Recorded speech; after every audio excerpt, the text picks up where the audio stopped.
सर्वांना शिवशरणार्थ. आपण गेली 2-3 प्रवचन, पहिलं प्रवचन ब्रह्मरक्षावर प्रस्तावित प्रवचन पाहिलं. त्यानंतर अध्याय क्रमांक 1 मध्ये गुरु महात्मे, भोग, मोक्ष, ज्ञान, विज्ञान, कर्म, धर्म कशाला म्हणावं, ते कोणाकडून प्राप्त होत असतं, त्याचबरोबर या अज्ञानी जीवाला शिवतत्वापर्यंत कसा जाता येईल याचा मार्ग आपण अध्याय क्रमांक 1 मध्ये आम्ही पाहिले. त्याचबरोबर अध्याय क्रमांक 2 मध्ये जो वीरशैवांच्या 19 तत्वांमधील मुख्य तत्व म्हणजे गुरुतत्व आहे. अष्टावरणामधील पहिलं आवरण म्हणजे गुरु, आणि त्यांच्यापासून जो फलश्रुती मिळत असते जो तीर्थ आणि प्रसाद, त्या तीर्थाचा महिमा आपण अध्याय क्रमांक 2 मध्ये आम्ही प्रवचनाच्या माध्यमातून पाहिलेला आहे. आज परमरहस्यावरील अध्याय क्रमांक 3 यावर प्रवचने सेवा करण्याचा प्रयत्न करू. तर चला मग. ओम श्री गणेशाय नमः. श्री गुरुवे नमः. गुरुर्ब्रह्मा गुरुर्विष्णू गुरुर्देव महेश्वर गुरुर्साक्षात् परब्रह्म तस्मै श्री गुरवे नमः. तस्मै श्री गुरवे नमः. अज्ञान त्रिगुणांधकार ज्ञानांजन लावून केला दूर, ज्ञान चक्षु प्रकाशिला निरंतर, तया श्री गुरुसी नमो नमो.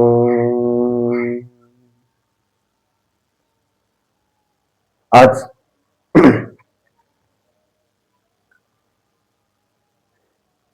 शिव पार्वती संवाद असणारा, हरगौरीचा संवाद असणारा असा सुंदर हा ब्रह्मरहस्य ग्रंथ, जसा पौर्णिमेचा चंद्र कलाकलाने वाढत असतो आणि तेजोमय होत असतो, तसं आपण एका एका अध्यायाचं ज्ञान घेऊन त्या ठिकाणी तेजोमय ज्ञानमय होत आहात, यात कुठलीही शंका नाही. त्याप्रमाणे आज आपण अध्याय क्रमांक 3 मध्ये संत श्रेष्ठ समाधिराजे मनमत्त माऊली यांच्या परमरक्षा ग्रंथावरील अध्याय क्रमांक 3 वरलं चिंतन पाहणार आहोत. त्या अगोदर विश्वाचा अधिपती असणारा तो भगवान शिव परमात्मा यांच्या चरणी नतमस्तक. विश्वाला ज्ञानाला कारणीभूत असणारी जगन्माता पार्वती यांच्याही चरणी नतमस्तक. त्याचबरोबर समता नायक लोकशाही संसदेचे पहिले जनक, पूर्ण जगाला समतेची शिकवण देणारे, स्त्री पुरुष समानता, बंधुभाव, जातीभेद निर्मूलन अशा अनेक गोष्टीवर ज्यांनी मात मिळवला, असे महान आद्य प्रचारक समता नायक लोकशाही संस्थेचे पहिले जनक जगज्योती महात्मा बसवेश्वर यांच्याही चरणी नतमस्तक. त्याचबरोबर परमेश्वराच्या 5 मुखातून जे 5 गण प्रगट झाले आणि या भूतलावर येऊन शिवज्ञानाचा बोध दिला, अशा पंचपीठाला वंदन करून, त्याचबरोबर आपण गेली 2-3 दिवस झालं ज्या ग्रंथाचं चिंतन करत आहात, आज ते तुम्हा आम्हाला सोप्या स्वरूपामध्ये ज्ञान रुचल, पचल आणि समजेल अशा सुंदर अशा सोप्या भाषेमध्ये ज्यांनी करून दिलं, असे समाधिराजे शिवयोगी संत शिरोमणी मनमत्त माऊली यांच्या संजीवन समाधीचं माझ्या हृदयी स्मरण करून, त्याचबरोबर मनमत्त माऊली यांच्या संत परंपरेतील सकल संत जे की महादेव प्रभू असतील, जीवनस्वामी, लिंगेश्वर स्वामी, बसवलिंग, चन्ना महाराज अशा सकल संतांच्या चरणी नतमस्तक होतो. त्याचबरोबर वीरसेवाचं कळसस्थान असणारे संत श्रेष्ठ वैरागी मूर्ती लक्ष्मण महाराज आष्टी धोत्रजोडा यांच्याही दिव्यचरणी नतमस्तक होतो. माझी गुरुवडील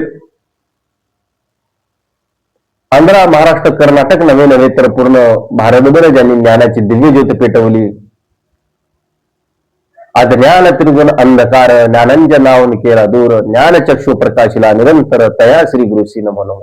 जसं ज्ञानाची दिव्य ज्योत पेटवून अज्ञानाचा अंधकार नाहीसा करणारे असे माझे गुरुवर्य वसुंधरा रत्न डॉक्टर शिवलिंग शिवाचार्य महाराज अहमदपूरकर यांच्याही दिव्यचरणी नतमस्तक.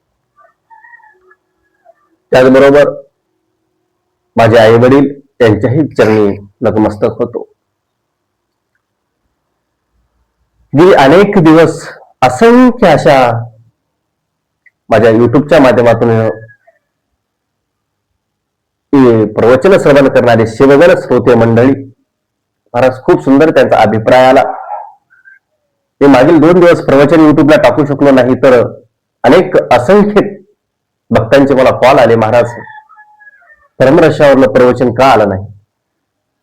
माझ्यावर असे नितांत प्रेम करणारे असंख्य असं असणारे शिवगण श्रोते मंडळी जे की सोशल मीडियाच्या माध्यमातून या परमरशाच्यावरील प्रवचन श्रवण करत आहेत, अशा सकल शिवगणाच्याही चरणी नतमस्तक होतो आणि या अल्पच्या प्रवचन रूपी सेवेला प्रारंभ करू. आज या सृष्टीवरील प्रत्येक जीवाला नवे देव असो की दानव असो यांच्या प्रत्येक ज्ञानाला कारणीभूत असणारी ती जगन्माता पार्वती, विश्वाचा अधिपती तो भगवान शिव परमात्मा, आणि त्या भगवान शिव परमात्म्याला आज जगन्माता पार्वती काय पुसते, काय विचारते बघा. या अध्यायी जीवाला शिवतत्व होणारा मार्ग त्या ठिकाणी आज त्या ठिकाणी जगन्माता पार्वती अध्याय क्रमांक 3 मधून विचारत आहे. आजच्या अध्यायामध्ये वीरसेवाचं लक्षण काय, धारणा स्थिती काय, त्याची आचार विचार पद्धती काय, वीरसेवक कुळामध्ये जन्म आल्याच्या नंतर वीरसेवा भक्तांनी नित्यकर्म कसे करावेत, त्याचं आचरण काय असावं, त्याची लिंग भक्ती काय असावी, असा अनेक गोष्टीचं त्या ठिकाणी ज्ञान असताना त्या ठिकाणी या अध्यायामध्ये दिलं. जगन्माता पार्वती त्या भगवान शंकराला प्रश्न करत असताना म्हणते, कोण मार्ग स्वामी वीरसेवांचा, स्थिती धारणा कोण नेम तयाचा, कैसा नियम लिंगार्चनाचा, तो निरोपा स्वामी. बघा, जगन्माता पार्वती त्या भगवान शंकराला सुंदर अशा त्या कैलास रम्य असणाऱ्या त्या पहिल्या पर्वतावर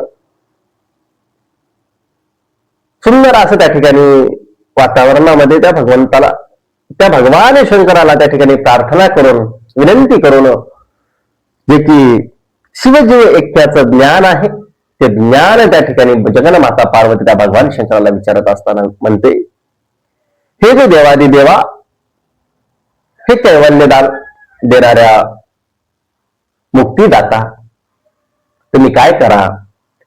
तर वीरसेवाचा आचार मार्ग कोणता आहे, वीरसेवाची स्थिती कशी असते, आणि वीरसेव भक्ताची त्या लिंगावर निष्ठा कशी असते, त्याचबरोबर त्याची आचरण पद्धती काय आहे, तर नित्यकर्म कोणते करावेत याचं ज्ञान मला सांगावं. अशा परीचं भगवान शंकराला प्रश्न केल्याच्या नंतर भगवान शंकर या वीरसेवाचं लक्षण सांगत असताना, त्याचे आचार विचार पद्धती लिंग निष्ठा सांगत असताना म्हणतात, शिव म्हणे गिरिजे आता वीरसेव सांगू ओझे, जया मार्गासी म्या वंदिजे गुरु भावनेने.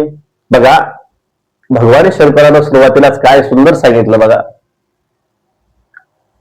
हे पार्वती, मी ज्या वीरसेवाचं महात्म्य सांगणार आहे जो लिंगनिष्ठा ठेवतो, जो आचार विचारांना वागतो, जो शिवतत्वाशी एकरूप झालेला, तो मग कोणताही साधक असो त्याला मी गुरु भाव ठेवून वंदन करतो. नव्हे नव्हे मी त्याच्यापाशी सदैव असतो, त्याच्या मागे पुढे उभा असतो, असा असणार तो वीरसेव श्रेष्ठ आहे. आणि त्याचं लक्षण मी आज या अध्यायातून सांगणार आहे. अशा पद्धतीचं भगवान शंकर या ठिकाणी सांगतात. आणि त्याचं लक्षण सांगत असताना भगवान शंकर त्या ठिकाणी पुढे म्हणतात की बाबा, लिंग हाची जयाचा प्राण, तो हरताची सोडी प्राण, ऐसे हे वीरसेव लक्षण, जाण देवी साच पै. बघा काय सुंदर भगवान शंकरांना सांगितलं. वीरसेव या शब्दामध्येच अर्थ दडलेला आहे. वीर कोणाला म्हणायचं? ज्यानं वीर मरण प्राप्त केलं किंवा एखाद्या क्षेत्रामध्ये वीरत्व प्राप्त केलं, नव्हे नव्हे देशासाठी ज्यांनी आपला देह झिजवला, देह पान दिला, देह त्याग दिला, त्या सीमेवर सैनिकाशी लढत असताना, संघर्ष करत असताना, ज्यानं आपल्या जीवाची पर्वा केली नाही, परिवाराची पर्वा केली नाही, आपल्या पत्नी, लेकरा, बाळांची, आई वडिलांची पर्वा केली नाही, फक्त देशसेवेचा वसा घेऊन ज्यांनी आपला देह त्याग त्या देशासाठी अर्पण केला, त्याला वीर जवान म्हणतात, वीर सैनिक म्हणतात. तसं वीरसेवक कुळामध्ये जन्माला आल्याच्या नंतर जो भक्ती मार्ग अवलंब करून आचार विचारानं त्या शिवस्वरूपाला जाण्यासाठी असणार जे तत्व आहे, जे साधन आहे, ते म्हणजे इष्टलिंग. आणि त्या इष्टलिंगावर जो भाव ठेवून, पूजा ठेवून, श्रद्धा ठेवून, प्रेम ठेवून नित्यनेमाने त्याची साधना करतो, पूजा करतो. आणि असा साधक महाराज या देहान असून सध्या देह त्याग करतो, तो प्राण त्या लिंगात अर्पण करतो, अशांना वीरसेव हे नाव दिलेलं आहे. आणि त्याचं लक्षण सांगत असताना म्हणतात, लिंग हाची जयाचा प्राण, म्हणजे तो जो लिंगामध्ये त्या ठिकाणी त्याचा प्राण ओतन करतो, एक रूप त्या ठिकाणी आणतो, आणि तो त्याच्यापासून हरवला, इष्टलिंग त्याच्या देहापासून वेगळा गेला की तो आपला प्राण त्याग करून त्या देहातलं चैतन्य नाहीस करणारा तो साधक, त्या अवस्थेला जाणारा तो खरा वीरसेव आहे. आणि हेच त्याचं लक्षण आहे म्हणतात, वीरसेवाचं लक्षण आहे म्हणतात. बघा, ऐसे हे वीरसेव लक्षण. बघा कसं अष्टावरणामध्ये पहिलं गुरुतत्व सांगितलं आणि गुरुच्या करकमलापासून जी इष्टलिंग भक्ती उत्पन्न झालेली आहे. साधकाला साध्यापर्यंत जाण्यासाठी काहीतरी साधनाची आवश्यकता असते. तर वीरसेवक मध्ये साधकाला साध्यापर्यंत म्हणजे शिवैक्यापर्यंत जाण्यासाठी जे साधन आहे ते म्हणजे इष्टलिंग आहे. आणि ते असणारे इष्टलिंग तुम्हाला आम्हाला त्या ठिकाणी गुरुभक्तीकडून आपल्याला प्राप्त होत असतो. गुरुला शरणागती गेल्याच्या नंतर, गुरुच्या चरणापाशी गेल्याच्या नंतर गुरु आपल्याला शिवदीक्षेच्या माध्यमातून ते इष्टलिंग असणार तुम्हाला आम्हाला देत असतात. आणि त्याची नित्यनेम पूजा करून महाराज त्याची प्राण एक रूप करणं हे वीरसेवाचं लक्षण आहे. आणि असं असणार ते वीरसेव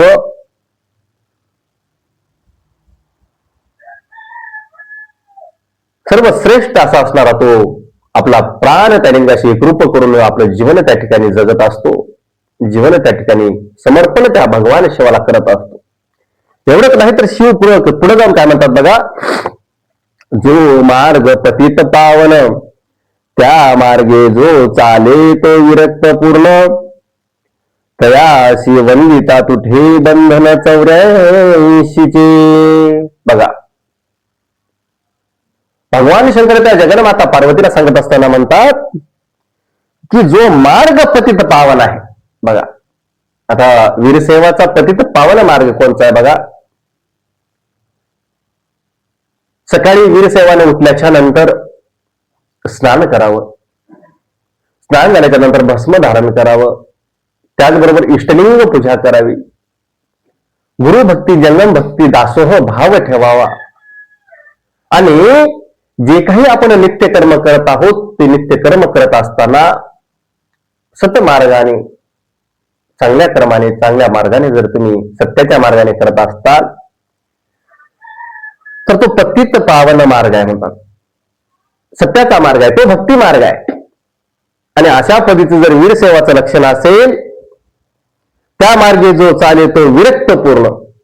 विरक्त कशाला म्हणायचं बघा, जसं एखादी अमर चिखलामध्ये असतो पण त्या चिखलापासून विरक्त असतो. महाराज ते आलिप्त म्हणजे चिखलापासून हा वेगळा कसा तो कमळ त्या ठिकाणी फुलत असतो आणि त्याच्याकडे कोणी दृष्टीने पाहूया त्याला मोहित करणारा असतो.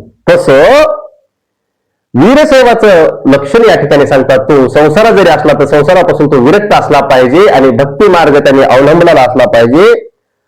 असा असणारा जर साधक असेल, असा असणारा भक्त असेल, असा असणारा वीरसेवा असेल तर त्याचं लक्षण काय म्हणतात, तयाशी वंधिता तुठे बंधन. अशा वीरसेवाला जर वंधन केलं, त्याचं जर आपण चरणापाशी गेलो, त्याला नतमस्तक केलं, त्याला त्याचं दर्शन घेतलं, नाही नव्हे एका क्षणाची संगती जर घडली तर आपलं सध्या काय म्हणतात बंधन तुटते म्हणतात. कशाच, जन्म मरणाचं जे बंधन आहे, गर्भवासनाच्या ज्या वेदना आहेत, त्या 84 लक्षाचा फेरा आहे, तो आपल्या त्या ठिकाणी नाहीसा होण्याची ताकद त्या वीरसेवा भक्तामध्ये आहे. एवढ्या पवित्र कुळामध्ये तो साधक जन्माल्याच्या नंतर त्या साधनेच्या बळावर त्या साध्यापर्यंत गेलेला असतो आणि अशा साधकाचं तुम्हाला साक्षात दर्शन जर झालं तर तुमच्या सध्या जीवनाचा उद्धार होतो. ही ताकद त्या साधकामध्ये येत असते. अशा पद्धतीचं असणारं लक्षण वीरसेवाचं या ठिकाणी भगवान शंकर या परमर्षातून सांगतात. पुढे काय म्हणतात बघा, जो वीरसेव मार्गी पुरता तो क्रिया निष्ठे आचार्य शुद्धता आलो मात्र क्रिया भगवंता देहची टाकी. बघा, वीरसेवाचं लक्षण सांगत असताना तो देवाधिदेव असणारा भगवान शंकर परमात्मा काय म्हणतात, जो वीरसेवा मार्गे पुरता तो क्रिया निष्ठे आचार्य शुद्धता.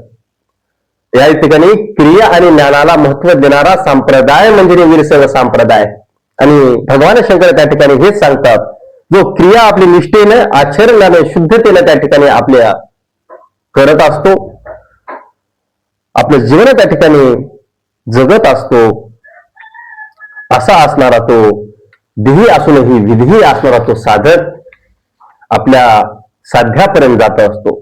एवढंच नाही बघा, त्याची निष्ठाभाव किती आहे, भक्ती किती आहे वीरसेवाची, त्या साधकाची त्या इष्टलिंगावर किती भक्ती असावी, संप्रदायावर किती भक्ती असावी, आपल्या गुरुवर किती भक्ती असावी, हे सांगत असताना भगवान शंकर म्हणतात, लिंगार्पित केल्या वाचून काही पदार्थ न करी सेवन पात्री आरपिल्या विष म्हणून न सोडी कथापी. बघा, त्या वीरसेवाची एवढी त्या इष्टलिंगावर भाव असतो, श्रद्धा असते की त्या लिंगाला एखादी वेळेस प्रसाद चढवला, आपण जेवण करत असतो आणि ते जेवण आपण अन्नमय प्रसाद त्या भगवान शंकराला त्या इष्टलिंगाला चढविल्याच्या नंतर त्या ताठामध्ये विष जरी आहे असं समजलं तरी माणूस त्या भक्त तो साधक त्या ठिकाणी ग्रहण करत असतो. एवढी निष्ठा त्या इष्टलिंगावर असते, त्या प्रसादावर असते. अनेक शिवाचार्यांनी प्राणत्याग केला तेव्हा आम्हाला अनेक कथा माहित आहेत किंवा अनेक जणांचा अनुभव माहिती आहे की काहीतरी कुटबुद्धीनं म्हणा कुबुद्धीनं म्हणा अन्नामध्ये विष घालून अनेक शिवाचार्याला त्या ठिकाणी मारल्या गेलं.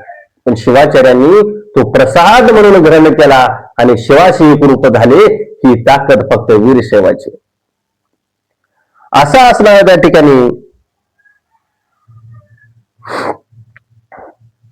वीरसेवाचं लक्षण सांगत असताना पुढे म्हणतात की बाबा, लिंग हृदयाचे जीवन, लिंग प्राणाचा प्राण, लिंगा माझी मिश्रित हो नासे जो का. बघा, जो लिंग आणि प्राण एक रूप त्या ठिकाणी होतो, त्या तत्वाला जातो, त्या शिवाशी एक रूप होतो.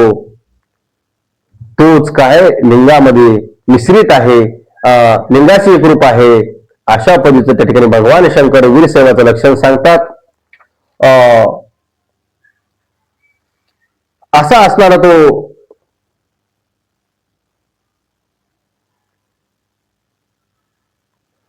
वीरसेवाचं लक्षण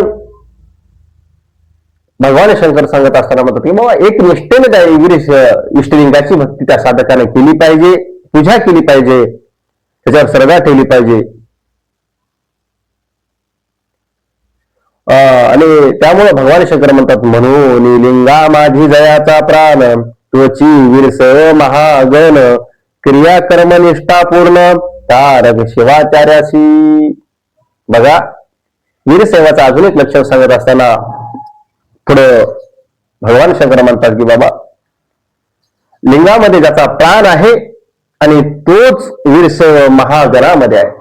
जे भगवान शंकराच्या मुखातून असंख्य असे गण प्रगट झाले, त्यामध्ये महागण काही होते, त्या महागणामध्ये तो साधक येत असतो. आणि क्रिया आणि निष्ठा ही पूर्ण शिवाचार्याला धरून असेल, शिव आचरणाला धरून असेल, तर तो साधक त्या भगवान शंकराच्या स्वरूपाला प्राप्त करत असतो. ही त्या साधनेची ताकद आहे. म्हणून वीरसेवाचा मुख्य कुलाचार जो आहे तो म्हणजे शिवदीक्षा.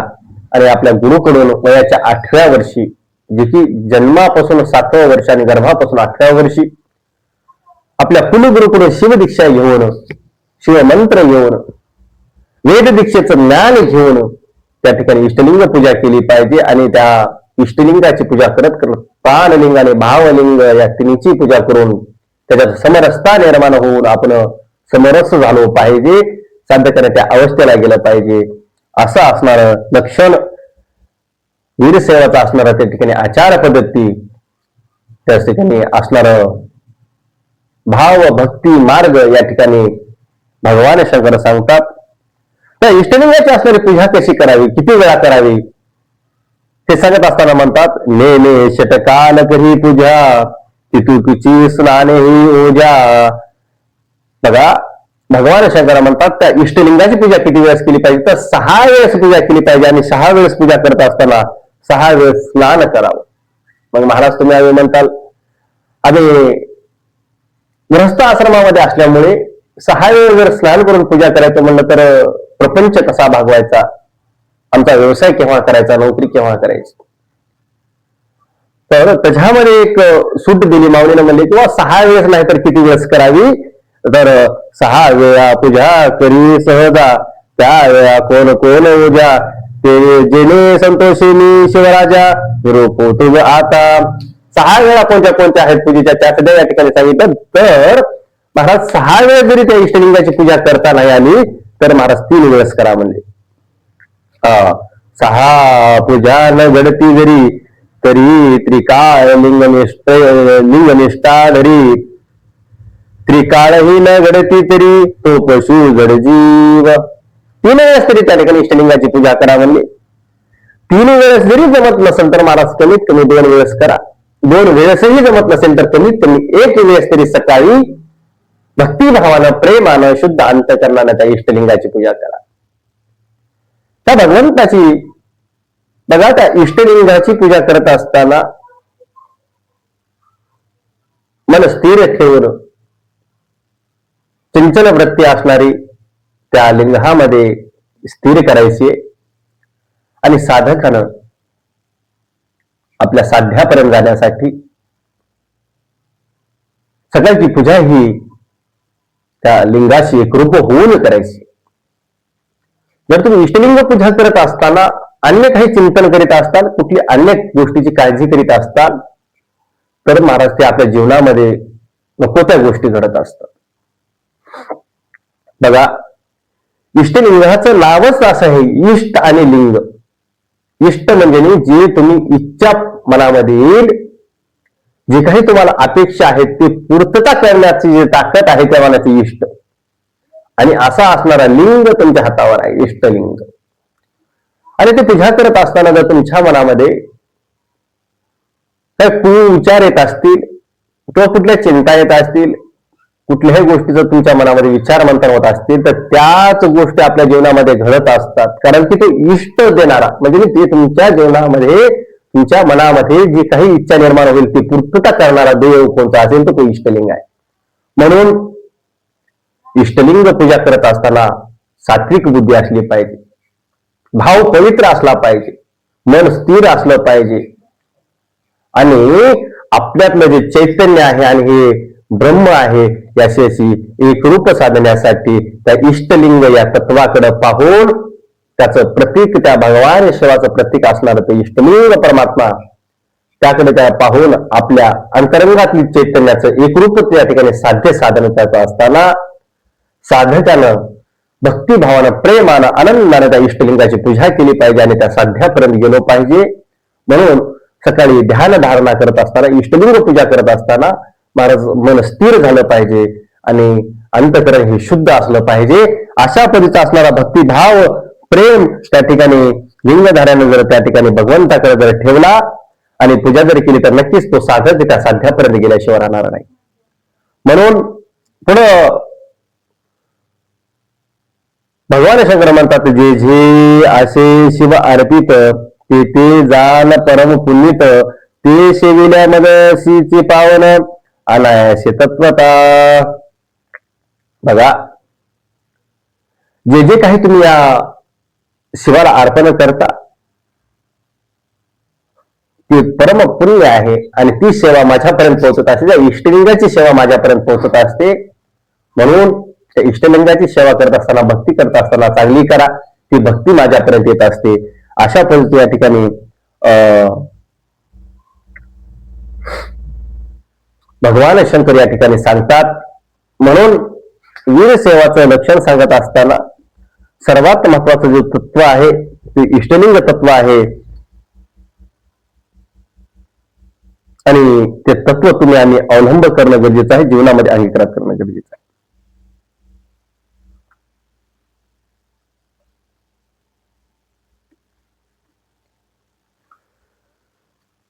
भगवान शंकर त्या ठिकाणी वीर सेवाचं लक्षण सांगत असताना ज्ञान आणि क्रिया याला खूप महत्व देतात. बघा, आपले आचार विचार कसे असावेत. भगवान शंकर एका ठिकाणी म्हणतात की बाबा, ज्ञान वैरागिने क्रियसी राखे तोची वीरसे बोलजे त्यासी, क्रिया टाकी तयासी शिव गण नम मानिती. ज्ञान, वैराग्य आणि क्रिया या तिन्ही गोष्टी जो अवलंब करतो तोच वीरसेवा आहे. आणि यातली एकही गोष्ट जो पाळत नाही, ज्ञानही नाही, क्रियाही नाही आणि वैराग्यही नाही, अशा साधकाला वीरसेवा म्हणत नाहीत किंवा तो शिवगणामध्ये गणला जात नाही, तो शिवभक्त नाही. म्हणून तो ज्ञानी असू द्या तरी त्या ज्ञानाला शून्य किंमत आहे. म्हणून ज्ञान, वैराग्य आणि क्रिया या तिन्ही गोष्टी एकत्र आल्या पाहिजे, हे वीर सेवाचं लक्षण आहे. भगवान शंकर म्हणतात, जरी ज्ञानी पूर्ण झाला तरी स्वधर्माचरे मान त्याला, आचार भ्रष्ट होता व्यर्थ गेला जन्मा येऊन या. बघा, या ठिकाणी भगवान शंकर स्वतः सांगतात की बाबा, जरी ज्ञानी पूर्ण झाला, ज्ञान पूर्णत्व प्राप्त झालं, असंख्य त्या ठिकाणी तपश्चर्या करून, ग्रंथाचं अध्ययन करून ज्ञान जर पूर्ण झालं आणि जर त्याचं आचार भ्रष्ट जर असेल, त्याचे आचरण जर चांगले नसतील, कर्मनित्य चांगले नसतील, तर तो जन्माला येऊन वाया गेला. म्हणजे तो पवित्र कुळामध्ये येऊन असं अनमोल असणार आयुष्य प्राप्त होऊन महाराज त्याचं आयुष्य असणार, त्याचं हा मिळाला देह, हा मिळालं कुल्य, हे सर्व वाया गेलं म्हणले. म्हणून या ह्याच्यामध्ये ज्ञान आणि क्रिया या दोन्हीलाही महत्व आहे. म्हणून वीरसेवामध्ये जीवन जगत असताना ज्ञानाबरोबर क्रियेला खूप महत्व आहे. असं असणार ते ज्ञान आणि क्रिया या जीवनामध्ये आपण तुम्ही आम्ही जगल्या पाहिजे. आणि हे करत असताना त्या भगवंताची सेवा ही शुद्ध अंतःकरणाला प्रेमाने केली पाहिजे महाराज. कर्म सुद्धा करत असताना कुठलाही स्वार्थ न ठेवता निस्वार्थपणाने त्या ठिकाणी भगवंताची सेवा केली पाहिजे. सेवा करावी निर्मळ होय सुखाचा सुखाळ. संत सध्या म्हणतात भगवंताची सेवा करत असताना कशी केली पाहिजे. सेवा करावी निर्मळ होय सुखाचा सुखाळ. एका ठिकाणी संत म्हणतात की बाबा त्या भगवंताची सेवा करत असताना कशी करा, तर निर्मळ सेवा करा, शुद्ध सेवा करा, निस्वार्थ सेवा करा. अशा साधकाच्या जीवनामध्ये सुखाचा सुकाळ होईल. म्हणून भगवान शंकर सगळे ते म्हणतात की बाबा आशा धरो निबोधिना पूजा मान इच्छिना परस्त्री स पाहिना काम दृष्टी कधा. बघा वीरसेवाचं लक्षण सांगत असताना त्या साधकाचं लक्षण सांगत असताना संत महात्मे त्या ठिकाणी हे सांगतात परधन आणि पर नारी हे याचा जो विटाळ भरतो त्याचा कधीच वासनारूपी मोह त्या ठिकाणी मनामध्ये धरत नाही, तोच खरा वीरसेवा आहे. पण या ठिकाणी सध्या मनमत माऊली तीच सांगतात. नव्हे भगवान शंकर त्या ठिकाणी हे सांगतात आशा धरून बोधित नाही किंवा आचरण करत नाही, पूजा करत नाही, मान इच्छा कुठल्याच गोष्टीची अभिलाषा मनामध्ये नाही, परस्त्रीला त्या ठिकाणी वासना रूपानं पाहत नाही, कामदृष्टीनं पाहत नाही, तोच खरा वीरसेवा आहे. बघा काय सुंदर किती सूक्ष्म तत्वज्ञान या ठिकाणी मनमत माऊली भगवान शंकर परमात्मा या ठिकाणी तुम्ही आम्हाला सांगतात. पुढे जाऊन म्हणतात की बाबा जीव हिंसा करीना सेद्य कोणाशी दुखविना भुवई उचलिना कोणावरी. बघा वीरसेवाचं लक्षण सांगत असताना भगवान शंकर परमात्मा त्या ठिकाणी म्हणतात की बाबा त्याचं लक्षण काय आहे. जीव हिंसा करत नाही, जे जे दिशे दृष्टी पुढे ते आवघे शिवरूप गाडे ऐशी संताची पुढे निर्भय हो हिंडो. बघा जे काही दृष्टीला दिसेल सूक्ष्मातला सूक्ष्म जीव जरी असला तरी त्या जीवाची जो हानी करत नाही, त्याला मारत नाही, त्याला त्रास देत नाही, तो वीरसेवा आहे. असं असणारं लक्षण त्या वीरसेवाचं आहे. एवढंच नाही, कोणाला शब्दानं दुखवत नाही, कोणाला अशब्द बोलत नाही, सतत आचरणानं वागतो, नित्य कर्म करतो, भक्तिभाव त्या ठिकाणी आहे. असं लक्षण ज्याचं आहे, ज्या साधकाचं आहे, त्याला वीरसेवा म्हणतात. तुझी वृत्ती काय होते बघा, त्या भगवंताची साधना करून भक्ती करून त्या साधक त्या अवस्थेला गेलेला असतो. कसा तर तयाशी लोह कांचन गारा आणि समरत्न मान अपमान समान आनंद भरीत सर्वदा. त्या वीरसेवाचं लक्षण सांगत असताना त्या ठिकाणी मनमत माऊली म्हणतात की बाबा त्या साधकाला शिवतत्वाला गेणारा साधक त्याला लोह आणि कांचन, लोह म्हणजे लोखंड आणि कांचन म्हणजे सुवर्ण, जरी त्याच्या समोर जर ठेवलं तर तो लोह्याला सध्या सोनं आणि सोन्यासारखं लोह त्याला ते समस्वरूपामध्ये दिसेल, त्याला मोह त्या ठिकाणी सोन्याचाही वाटणार नाही आणि लोहाचा तिरस्कार वाटणार नाही. एवढंच नाही तर गारा आणि रत्न सडीत असं त्या ठिकाणी मोती जरी ठेवले तर त्याला सम दिसायला लागतील. सध्या गारा कोणता आहे, रत्न कोणता आहे हे त्याच्या दृष्टीला दिसणार नाही. दोन्ही सारखंच त्या ठिकाणी दृष्टी प्रधान होईल. एवढंच नाही तर मान केला, अपमान केला, आनंद जरी झाला, दुःख जरी झालं तर ते त्या ठिकाणी खंत मानत नाही, त्या आनंदामध्ये हर्ष मानत नाही. अन्नाच्छादन सुख दुःखाधिक प्रारोध्याची देख लभे जीवा. त्या ठिकाणी संतांना माहिती आहे, त्या साधकाला माहिती आहे की हे सुख दुःख आहे ते आपल्या प्रारब्धानं भेटत असतं, संचित कर्मानं भेटत असतं, त्यामुळे याची खंत करायची नाही. त्या ठिकाणी भगवंताला त्या ठिकाणी महाराज शब्द ठेवायचा नाही किंवा कुठल्याच आपल्या नशिबाला त्या ठिकाणी दोष द्यायचा नाही. ते आपलं जे काही वाटायला आलेलं आहे ते त्या ठिकाणी भोगत असतात आणि आपलं जीवन त्या ठिकाणी भगवान ईश्वराशी समरस करत असतात. ही अवस्था त्या ठिकाणी साधकानं प्राप्त केली पाहिजे. बघा दृष्टीला समरूप अवस्था प्राप्त होण्यासाठी साधकाने त्या साधनेच्या बळावर गेलं पाहिजे. काय झालं, ती अवस्था प्राप्त झाल्याच्या नंतर सद्गुरूच्या जीवनामध्ये समदृष्टी कशी येते पहा. एका आश्रमामध्ये एका शिष्याला एका नगरीतून एका भक्तानं त्या गुरुला दूध खाण्यासाठी गाय आणून दिली. म्हणत गाय, समदृष्टी कशाला म्हणतात हे सांगायलो. त्या आश्रमामध्ये गाय आणून सोडल्याच्या नंतर आपल्या शिष्यानं गुरुला सांगितलं, म्हणजे आपल्या एका भक्तानं आपल्याला दूध खाण्यासाठी आश्रमामध्ये गाय आणून दिली. म्हणजे गुरु म्हणले चांगलं झालं, म्हणले तिला बांधा म्हणले त्या झाडाला, आणि चारा पाणी करा, रोज तिचं दूध काढून खायचा. आणि 4-8 दिवस गेल्याच्या नंतर पुन्हा त्या साधकानं ज्या भक्तानं जी गाय दिली होती ती गाय पुन्हा परत नेण्यासाठी आला आणि ती गाय पुन्हा घेऊन गेला.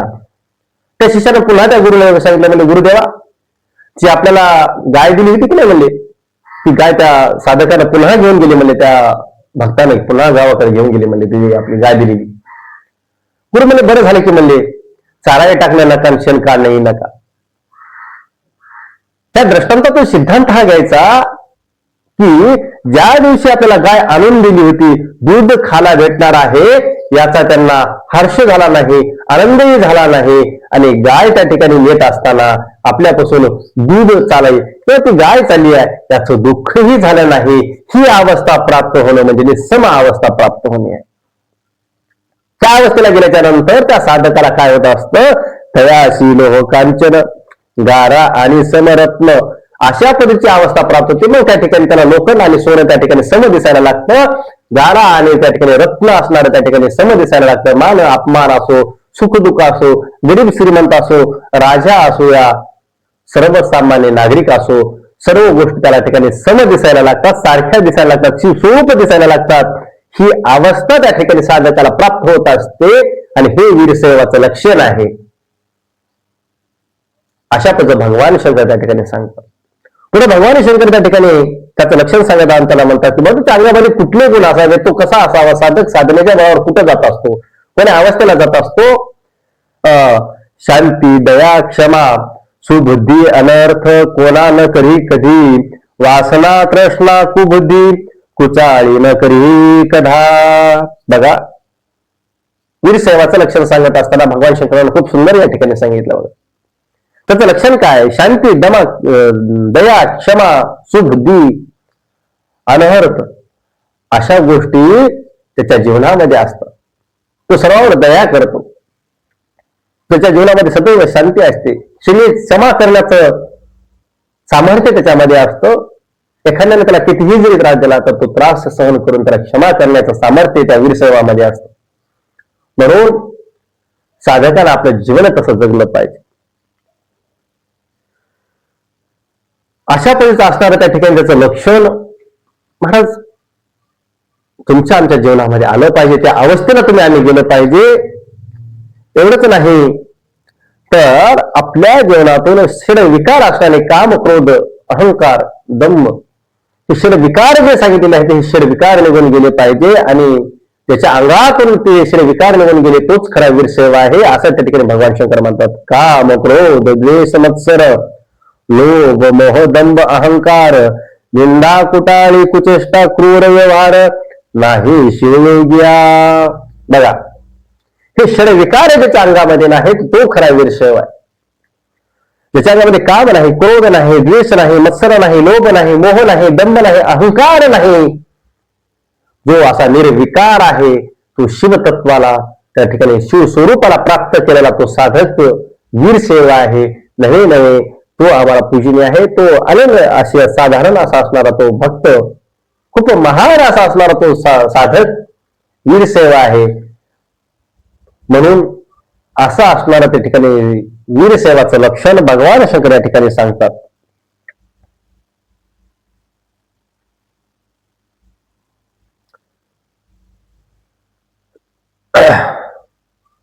असा असणाऱ्या वीरसेवाचं लक्षण सांगत असताना म्हणतात की बाबा असे षड विकार, नीतूपणा हा नवरे सुख अक्षय घेरे, सुख ब्रह्मानंद होय गगने आनंद न मावे. हे की नाही महाराज. एका ठिकाणी संत श्रेष्ठ लक्ष्मण महाराज म्हणतात त्या गुरुकृपेने शिवदीक्षा देत असताना, वेद दीक्षेमध्ये शिवस्वरूपाचं ज्ञान देत असताना, प्रसाद घेताची स्वामीचा नाश हो यशळ रेपूचा, या षडविकाराचा नाश होत असतो. आणि मी तुपणा न उरल्यामुळं, मी तुपणा हा नवरे मी उरत नाही, तोही उरत नाही. आणि मग तो साधक काय करतो, सुख अक्षय घेरे, त्या सुखाची प्राप्ती सदैव अक्षय त्या ठिकाणी असणार,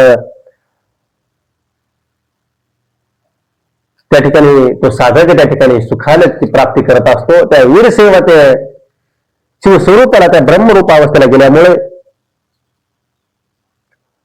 तो साधक त्या अवस्थेला गेल्यामुळं सतत त्या भगवंताच्या भक्तीमध्ये विलीन असतो.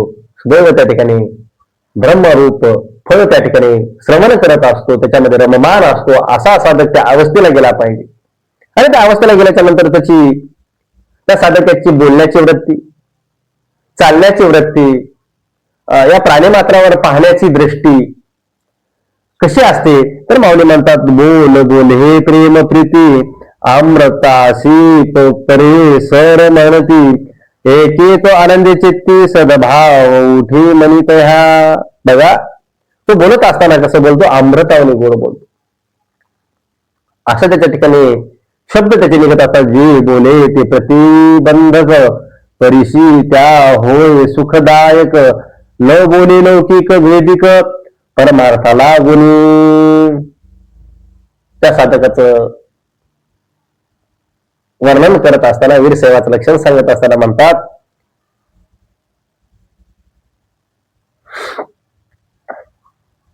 तो साधक एवढा प्रेमळ बोलतो, अमृतावने शब्द त्या ठिकाणी टाकत असतो. एवढंच नाही तर तो काय करतो, या देहानं, या वाणीनं, या कर्मानं लोकांना फक्त सुखच प्राप्त होईल असं जीवन जगत असतो. तो खरा वीरसेवा आहे. काया वाचा आणि मन करी देवाशी अर्पण. पण ही काया वाचा आणि मन हे फक्त सुख देण्यासाठी, इतरांना सुख देण्यासाठी आपलं झिजवत असतो. ते लक्षण म्हणजे वीरसेवाचं आहे. अशा प्रमाणे म्हणतात, काया वाचा मने जया लागे सुख देणे, ऐसे जयाचे वर्तने तोची विरक्त जाणावा. बघा, त्या ठिकाणी माऊली सांगतात की बाबा, काया वाचा आणि मन हे शरीर आहे, ही वाचा आहे, आणि आपलं अंतरंग आहे, हे जगाला सुख देणे, जगाला सुख देण्यासाठी जो त्या ठिकाणी आपलं झिजवत असतो, तोच काय ऐसे जयाचे वर्तन, जो हे तिन्ही वर्तन लोकांच्या सुखासाठी घालत असतो, असं त्याचं लक्षण आहे. तोच काय आहे, तोची विरक्त जाणावा. तोच असा विरक्त असणारा वीरसेवा आहे. तोच खरा साधक आहे, तोच खरा भक्त आहे. अशा पद्धतीचं लक्षण या ठिकाणी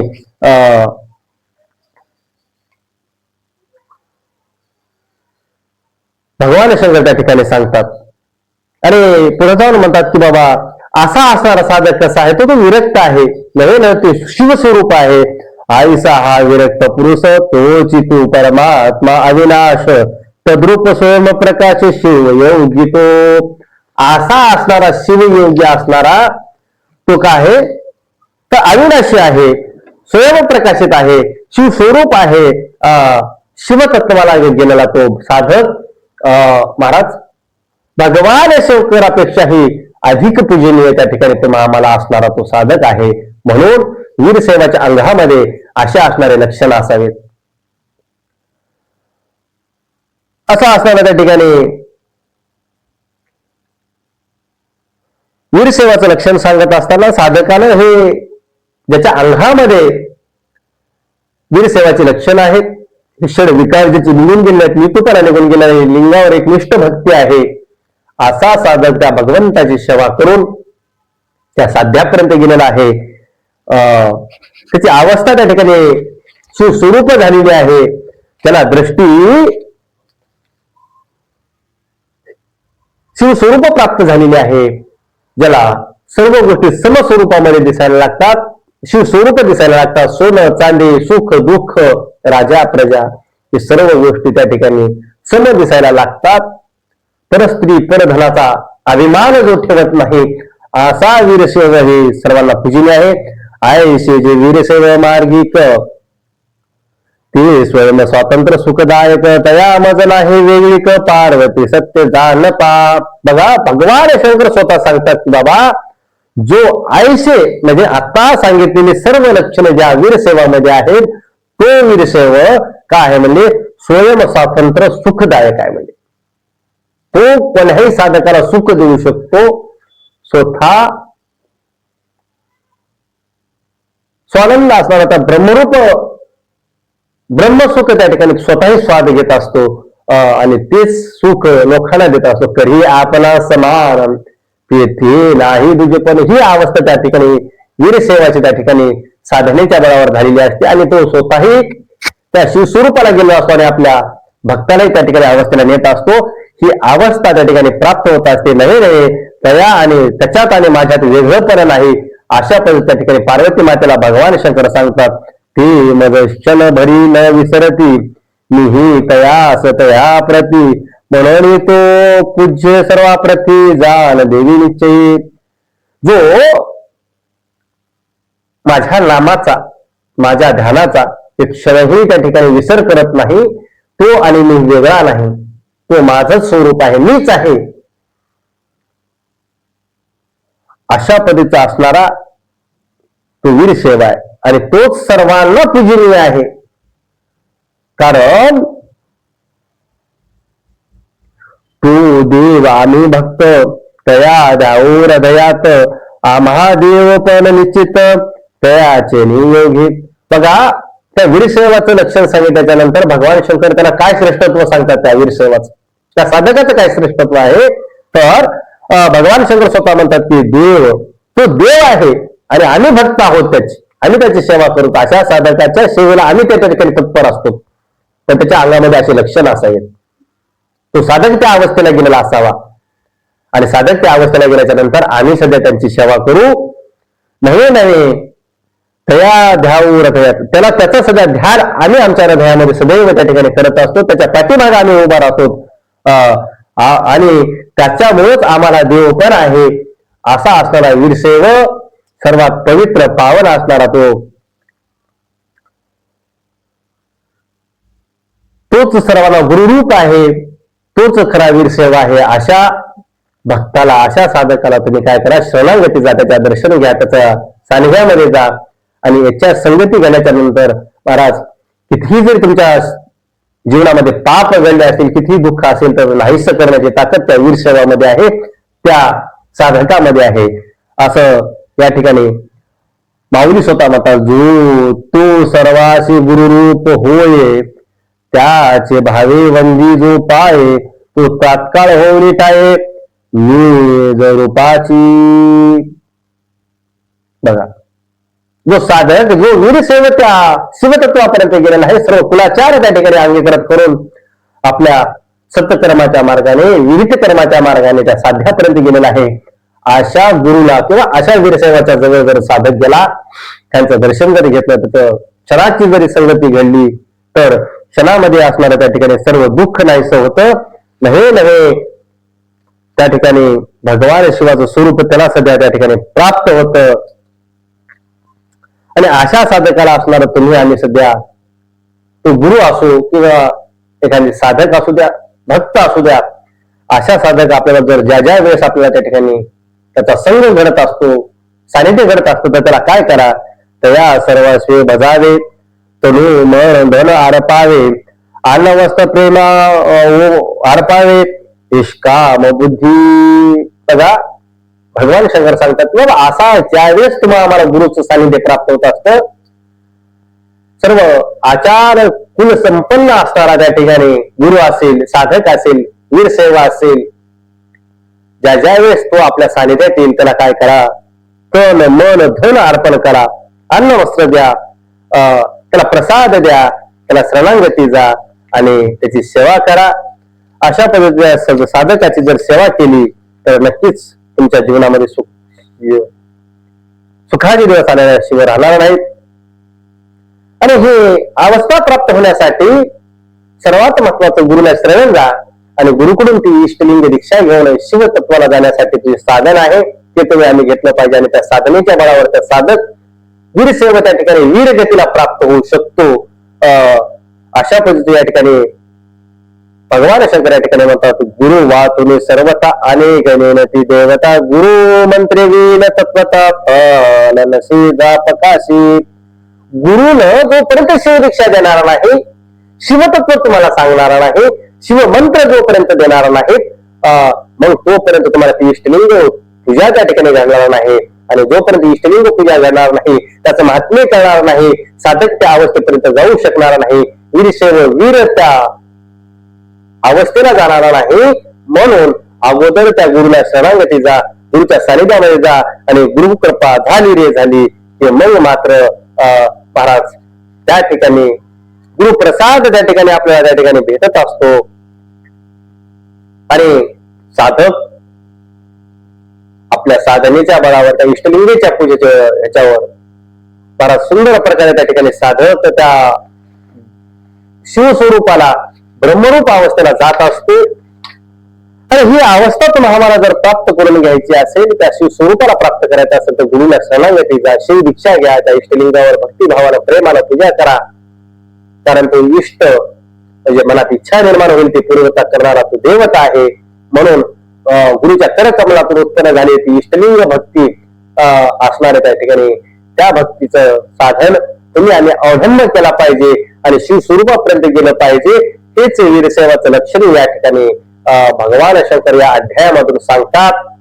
बघा किती सुंदर तत्वज्ञान वीरसेवाला सांगितलेलं आहे, या साधकाला सांगितलेलं आहे. पवित्र कुळामध्ये, पवित्र योनीमध्ये पवित्र देह धारण केल्याच्या नंतर, अनमोल आयुष्य भेटल्याच्या नंतर माणसानं सकाळी उठल्यापासून झोपेपर्यंत नित्य कर्म कसे करावेत त्याची शिकवण देणारा हा ग्रंथ आहे, हा संप्रदाय आहे.